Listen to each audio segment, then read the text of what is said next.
Janine Gutierrez, handang-handa nga ba sa hiwalayan nila ni Paolo Abilino?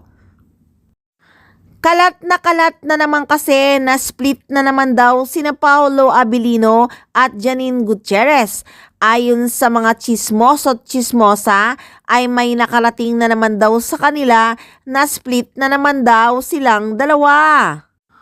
Pero hindi talaga nakikitaan si Janine Gutierrez na malungkot or broken-hearted.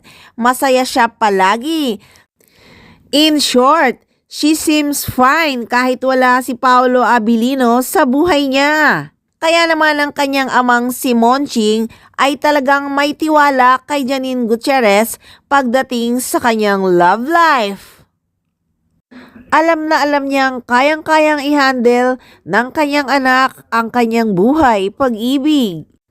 At marami-rami rin ang nagpapayo na kesyo ayaw talaga nila kay Paolo Abilino para kay Janine. Kung tutuusin, marami talagang manliligaw kay Nini dahil marrying type naman talaga ang aktres. Maganda naman ang takbo ng kanyang career. Maraming awards, maraming project, maraming endorsement. At napakabait na anak, mapagmahal sa kanyang pamilya. Sabi nga ng iba, sa dami ng blessings mo, huwag kang manghinayang kung may mawala man. At siguradong hindi na niya ipagpipilitan pa or ipaglalaban yung taong di man lang siya maipagmalaki sa social media. Kahit sabihin pang very private, walang makitang rason para ikaila ang status ng kanilang relasyon. Sabi nga ng ibang fans, break kung break, ano naman ang mawawala kay Janine?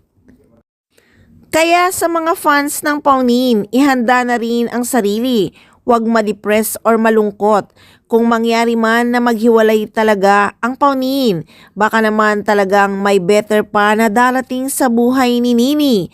So abangan pa natin ang chikang yan kung confirm ba talaga na hiwalay na nga ang dalawa. Grabe, 'di ba? Gamit na gamit talaga si Nini sa promotion ng mga serye ni Paolo Abilino. Mukhang marami tayong aabangang maiinit na chika ng Paunin. Kaya mag-abang dito lang sa Maarteng Machika!